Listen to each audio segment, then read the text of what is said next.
Ada remembered the last time her father laughed. It was on her 9th birthday, just a month before he passed away. His deep, warm laugh had filled their small house as he helped her cut the cake. Now, the house felt empty, like the laughter had been packed away and buried with him. Her mother sat by the window every evening, staring at the fading light.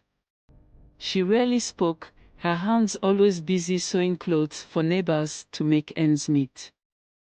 The weight of their loss hung over them like a heavy curtain, and Ada tried to fill the silence with her questions.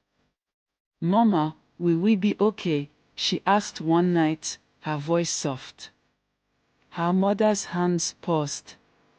She looked at Ada, her eyes tired but kind. "We'll try, my child. We'll try." Life without her father was hard. The money he had left behind barely lasted a year. Their home, once filled with life, now echoed with the struggles of survival.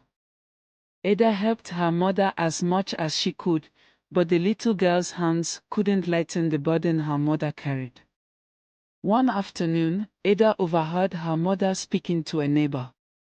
"I just need someone to lean on," she said, her voice trembling. "Someone to help us start again." It wasn't long before a man named Uncle Joe began visiting their home. He was polite, always bringing small gifts, bread for the table or a colorful scarf for Ada. Her mother smiled for the first time in months, and Ada thought maybe this was the help her mother had prayed for.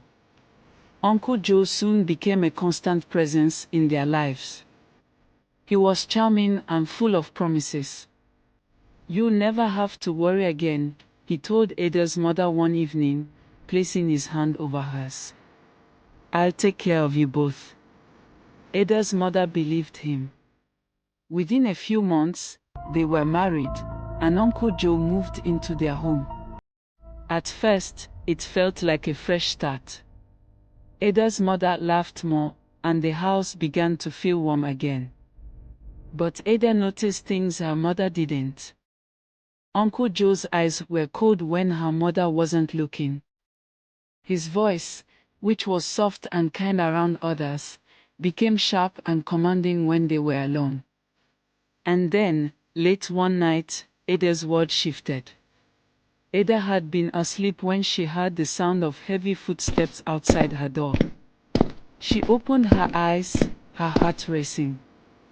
The door creaked open, and Uncle Joe stood there, his shadow stretching across the room. "You don't tell anyone," he whispered, his voice low and chilling. "Not your mother. Not anyone."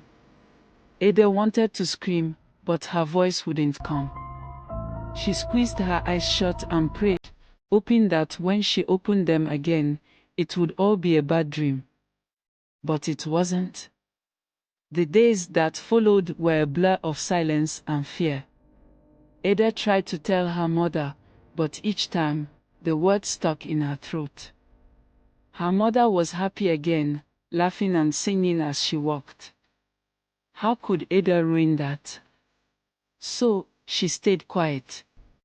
The laughter in the house wasn't hers anymore, and the walls that once held warmth now seemed to close in on her.